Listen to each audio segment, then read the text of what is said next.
दोस्तों तुर्की ने जो पाकिस्तान का मदद किया है उसके बाद से तुर्की और अजरबैजान के लिए मुसीबत बढ़ चुकी है। और आज के इस वीडियो में हम वही आपको डिटेल में बताने वाले हैं तुर्की का कितना लॉस अब जा रहा है।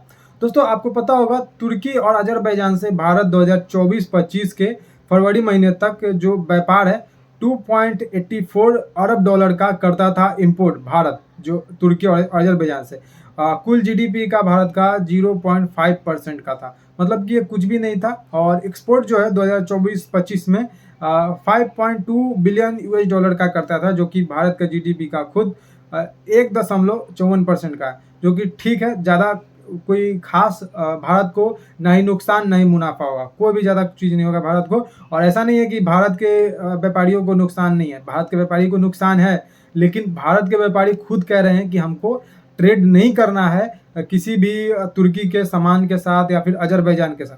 और आपने देखा होगा पिछले कुछ दिनों में जो तुर्की जाने वाले लोगों का वो है संख्या है वो घट चुका है। पहले जो लोग हैं कोलकाता से 200 लोग जाते थे हर रोज तुर्की और अजरबैजान घूमने के लिए, लेकिन अब 40 लोग हर रोज जाते हैं। तो ये देख लीजिए आंकड़ा में आपको पता चल रहा होगा। जब से तुर्की ने भारत के खिलाफ पाकिस्तान को मदद किया है ड्रोन का, उसमें आपने देखा होगा उसके बाद से जब से पब्लिक को पता चला है कि तुर्की ऐसा किया है, तब से 60% लोगों ने कल तक टिकट कैंसिल किया था। लेकिन आज जो है वो आंकड़ा 10% और इजाफा हुआ है, अब 70% का आंकड़ा बढ़ चुका है।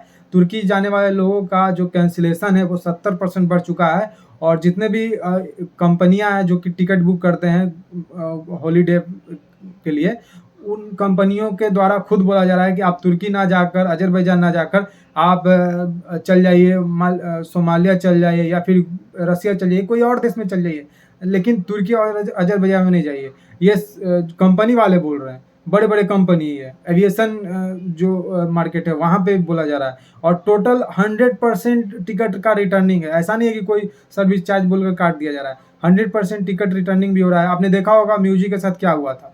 अब भारत के जो लक्षद्वीप है वहाँ पे नरेंद्र मोदी जाकर सिर्फ फोटो तो खिंचवाए थे और कुछ तो नहीं बोले थे, लेकिन अपने पर वो पूरा तरह से जो आपदा है वो रोक लिया। म्यूजिक के जो मंत्री हैं, मंत्री ने कुछ अभद्र टिप्पणी की मोदी पे। उसके बाद हमारे जो इंडिया के जितने भी लोग हैं वो बाइकॉट तुर्की बाइकॉट म्यूजिक का कर दिए। उसके बाद उसका जो टूरिज्म का संख्या है वो घट चुका था। और ये बात नहीं है कि 2024 में हुआ तो अब नहीं हो रहा, अभी तक भी वहाँ पे जाने का जो परसेंटेज है वो लगातार गिरते ही जा रहा है। तो इसका झेल रहा है म्यूजिक जो है वो झेल रहा है। यहाँ पे ट्रेंड चला रहा था बाइकॉट इंडिया, आउट इंडिया का नारा दिया था म्यूजिक ने और वहाँ पे इलेक्शन जीता। उसके बाद से उसको भी पता चल गया कि हमने कितना बड़ा भारी नुकसान लिया है इंडिया को ऐसा करके, और वो फिर भागते भागते इंडिया में आया। प्रधानमंत्री के जो तीसरा कार्यकाल का शपथ ग्रहण हो रहा था उसमें आपने देखा होगा जो म्यूजिक है वो आया था भागते भागते और गोड़ पे गिरा था। फिर भी उसके बाद से भी अब टूरिस्ट का जो उतना जाते थे लोग, पहली पसंद था उसके देश में जाने का, वो अब कम कर दिए हैं, लोगों नहीं जाते उतना। अब ऐसे ही अजरबैजान और तुर्की के साथ हो रहा है। आपने देखा होगा तुर्की का एक कंपनी है जिसे हम कह सकते हैं सेलेविया, जो कि एविएशन मार्केट में इंडिया का वो 8 एयरपोर्ट पे अपना सर्विस देता है। इसमें अहमदाबाद का एयरपोर्ट है, दिल्ली का एयरपोर्ट है, मुंबई का है, केरला का है। ये सारे एयरपोर्ट जो बड़े बड़े हैं इस पे वो कार्गो जितना भी प्लेन है उसको सामान को देख रेख कर रहा था। और कह सकते हैं कि 58,000 जितना भी सिविलियन एयरक्राफ्ट है उसको देखता था। तो वो अब लाइसेंस जो है उसका रद्द हो चुका है सेल्वी का, जो कि तुर्किश कंपनी था। इस पे जो एर्दोगान का बेटी है वो 10% इसमें शेयर ली हुई थी। आपने देखा होगा, ये अभी रिपोर्ट आया है। और यहाँ पे जो सेलेविया जो एविएशन मार्केट में जो इंडिया में काम कर रही थी, वहाँ पे जो तुर्की के जितने भी सोल्जर होते हैं, आर्मी होते हैं, वो सर्विस देते हैं। तो इंडिया के लिए कितना बड़ा घातक हो सकता था, हो रहा था, ये आपने देखा होगा सिक्योरिटी पर्पज से लेकर, क्योंकि जितने भी एक्सपर्ट हैं उनका मानना ये है। और तुर्की में जो मैं म्यूजिक बोल दिया, तुर्की में जो एर्दोगान है उसकी जो बेटी है, उसका जो हस्बैंड है वो जो तुर्की का सबसे बड़ा ड्रोन कंपनी उसका मालिक है।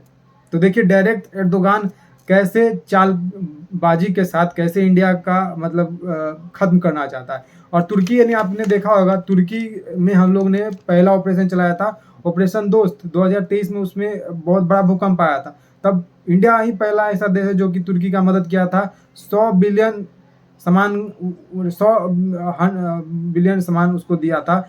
100 टन सामान का एक्सपोर्ट किया था इंडिया ने वहाँ पे।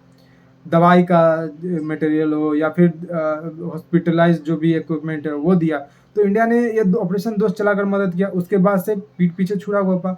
ये जितने भी मुस्लिम जो आक्रांता होते हैं, मुस्लिम में हम कह सकते हैं यूएई, वो अच्छा देश है। लेकिन आपने देखा होगा तुर्की जो है वो बनना चाहता है, अपने आप को खलीफा देखना चाहता है। तो अब एर्दोगान का, जैसे कि मैंने पहले ही बोला, एर्दोगान को पिटना है, इंडिया से एर्दोगान को पिटना है। अभी वो पिट भी रहा है।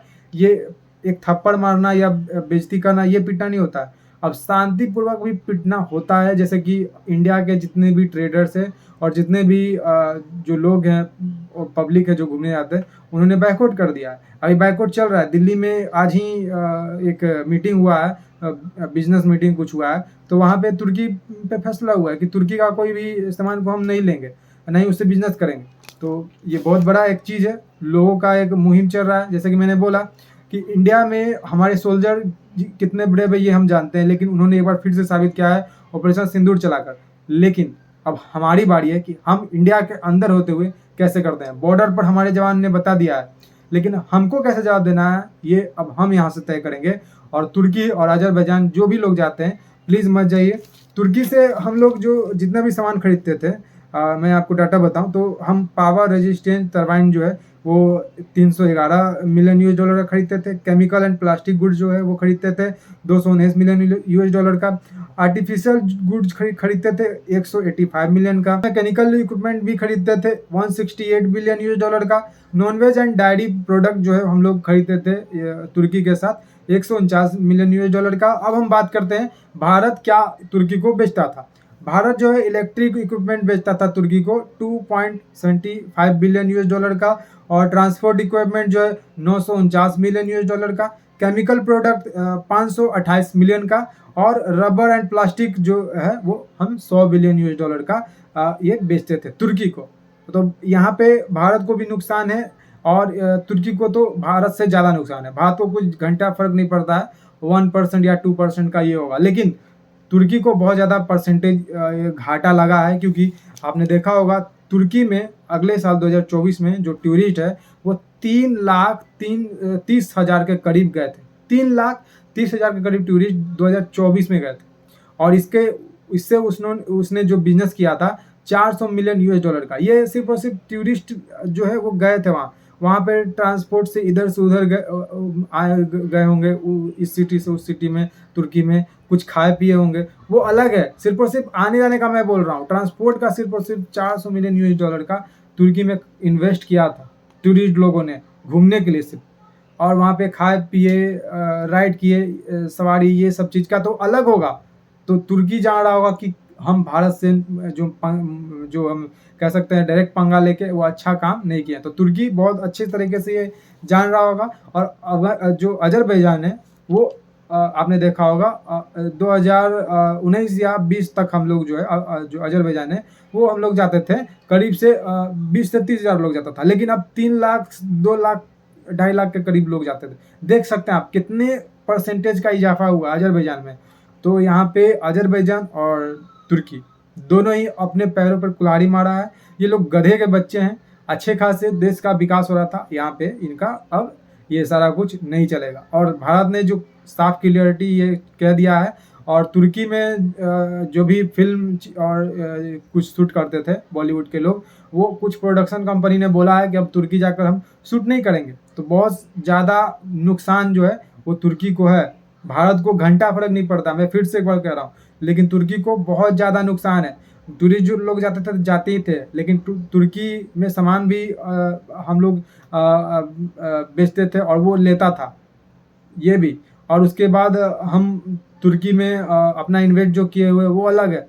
तो बहुत जगह पे तुर्की यहाँ पे घिर चुका है। और तुर्की का जो कंटेंट है नेटफ्लिक्स पे आता था, वो नेटफ्लिक्स इंडिया से सरकार ने कहा है बैन करने के लिए। तुर्की के बहुत सारे जो ऐप हैं वो बैन भी हो चुके हैं, बहुत सारे अकाउंट भी बैन हो चुके हैं।